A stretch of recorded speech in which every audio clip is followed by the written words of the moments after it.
எங்கள் ஐயா நேர்கருத்தை மதிக்கிறதா தவிர்க்கிறதா? அது 5500 கோடி நாங்கள் ஒதுக்கணும். 1500 கோடி தான் செலவு பண்ணியிருக்கோம். கொஞ்சம் தான் வேலை நடந்திருக்கு. மீதி வேலை இருக்குன்னு சொல்கிறத நம்புறதா, இல்லை தம்பி சொல்கிறத நம்புறதா, ஐயா சொல்கிறத நம்புறதா? ஆளாளுக்கு ஒரு கருத்து சொல்கிறீங்க நீங்கள். அப்போ நாங்கள் எதை நம்புறது சொல்லுங்கள். தம்பி, நீங்கள் அண்ணன் கூட இப்படி பயணம் பண்ணி வரீங்களா? என் கூட வரீங்களா? எங்கேயாவது 4000 கோடிக்கு அண்ணன் இங்கே பாருங்கண்ணே வேலை நடந்திருக்குண்ணே இன்னதான் காற்றில்லை தம்பி. தலைநகரில் சாலை வசதி இருக்கா தம்பி? சாலை இருக்கா? முதன்மை சாலையே கேவலமாக இருக்குது. இப்போ உட்சாலைகள் எப்படி இருக்கும்? அதில் எங்கிட்டு இருக்குது மழை நீர், கழிவு நீர் வழிந்து ஓடுறதுக்கு? காவா எங்கே இருக்கும்? வாய்க்கால் எங்கே இருக்கும்? வடிகால் எங்கே இருக்கும்? சும்மா தம்பி, இன்னைக்கு நேற்று கட்சி ஆரம்பித்து இன்னைக்கு ஆட்சியை கைப்பற்ற மாதிரியே பேசிட்டு இருந்தா என்னது விஷயம்? ஏறக்குறைய 56 ஆண்டு, 60 ஆண்டு, ஏறக்குறைய 56 ஆண்டுகள் முழுமையாக ஆண்டுட்டீங்க. 2 கட்சி தான் பொறுப்பு. நீங்கள் வந்தால் அவரை குறை சொல்கிறீங்க, அவர் வந்தால் இவரை குறை சொல்கிறீங்க. அன்னைக்கு கமலஹாசன் நாயகன் படத்தில் சொன்ன மாதிரி அவனை நிப்பாட்ட சொல், நான் நிப்பாட்டுறேன் இப்படிங்கிற மாதிரி பேசுகிறா. இப்படி எப்படி எடுத்துக்கணும்? நீங்கள் பொறுப்பாக இருங்க, நீங்கள் நேர்மையாக இருங்க. அடுத்தவங்க குறை சொல்ல முடியாத ஆட்சியை நீங்கள் கொடுத்தீங்கன்னா அந்த கடந்த ஆட்சியில் நடந்த தவறை தான் நாங்கள் அறிவோமே. அப்புறம் நீங்கள் எதுக்கு அதை சுட்டி காட்டுறீங்க? நீங்கள் சரியாக பண்ணுங்க, செயல் இல்லை தம்பி. அந்த அதிகாரி இதை தந்தி தொலைக்காட்சியில் ஒரு விவாதம் நடக்குது தம்பி. 2015 இந்த வெள்ளம் வரும்போது ஐயா ஸ்டாலின் அவர்கள் மாநகர தந்தையாக இருக்கும்போது அவர் சொல்கிறார், அவர் பேசுகிறார். அந்த வரைக்கும் நீங்கள் தட்டி பார்த்தீங்கன்னா வலைவெளியில் இருக்கும். 2500 கோடி தான் நான் கேட்டேங்கிறேன். 2500 கோடி கொடுங்க, அருமையாக நீர் வழிந்தோட நான் கட்டமைப்பை பண்ணிடுறேன். நான் 12000 கோடி ஒதுக்கிட்டு நீங்கள் மீதி என்ன பண்ணுறது? நான் 2500 கோடி இதில் போதுன்றீங்க அப்படின்னு. அதோட இவங்களும் துண்டிச்சிட்டாங்க. அவர் பேச விடல. அவர் ஒரு 2500 கோடி இருந்தால் போதும் தம்பி. அப்போ 4000 கோடியில் எவ்வளவு பண்ணியிருக்க முடியும் சொல்லுங்கள்? அதுவும் இல்லாமல் உதயநிதி ஸ்டாலின் அவர்கள் மறுபடியும் 5000 கோடி எடப்பாடி பழனிசாமி அவர்கள் முன்னாள் முதல்வர் இருந்தப்ப அந்த பணத்தை பெற்றுத்தரணும்னு சொல்லி சொல்றாரு. இதை நீங்க எப்படி பாக்குறீங்க? உதயநிதி ஸ்டாலின் அவர்கள் சரி, நீங்க உங்க அப்பா மேயரா இருந்தபோது, அண்ணன் மாசு மேயரா இருந்தபோது நீங்க ஒதுக்குன நிதியெல்லாம் பெற்று தரணும்னு நான் கேட்கிறேன். பதில் என்ன வச்சிருக்கீங்க? நீங்க சொல்லுங்க.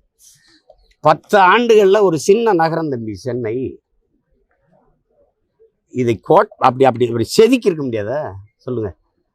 ஒரு 6 மாதம் அண்ணா நகர், ஒரு 6 மாதம் எம்ஜிஆர் நகர், ஒரு 6 மாதம் கேகே நகர், ஒரு 6 மாதம் வேளச்சேரி, ஒரு 6 மாதம் இது, இப்படி பிரித்து நம்ம வேலை செஞ்சு என்ன பண்ணிக்கணும்? நான் மெட்ரோலாம் கேட்டேன்னா தம்பி, 5000 ஏக்கரில் எனக்கு ஏர்போர்ட் தாங்கினே, அதாவது வீதியில் இருந்து கத்தணுமா தம்பி?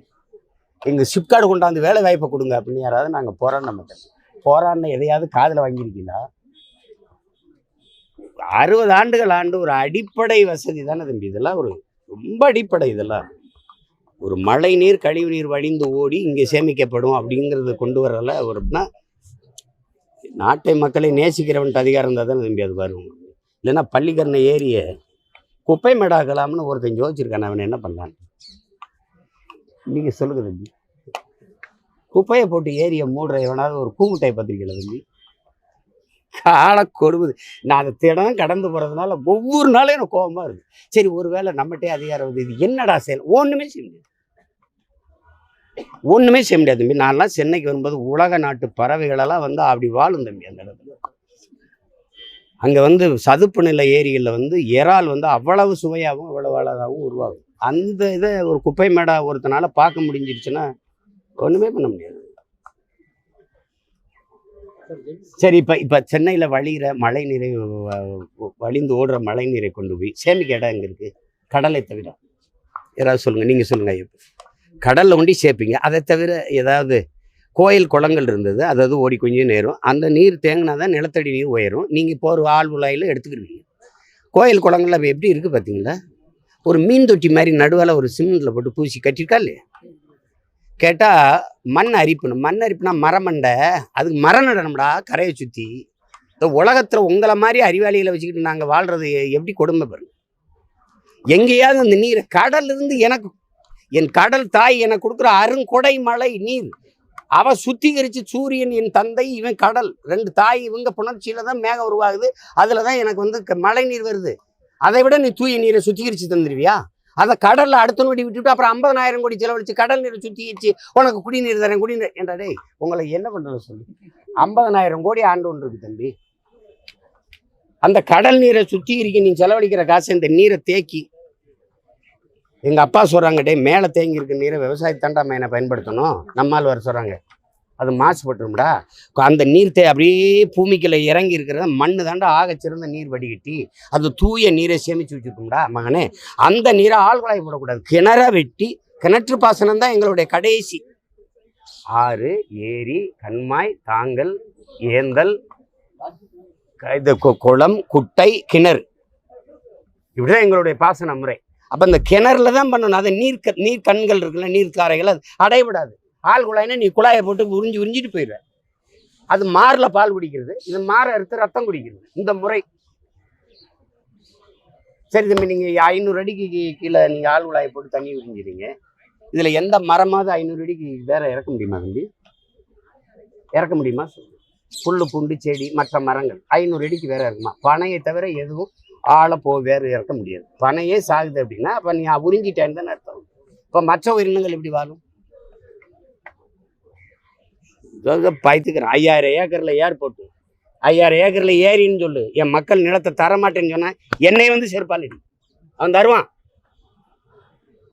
அது சும்மா ஏர்போர்ட்டு கட்டு, ஏர்போர்ட்டு உழுகிறதுக்கு வேலையை பாரியா? ஏர்போர்ட்டு கட்டு, ஏர்போர்ட்டுக்கு இருக்கிற ஏர்போர்ட்டில் பறக்கிறதுக்கே ஃப்ளைட்டு கிடையாது.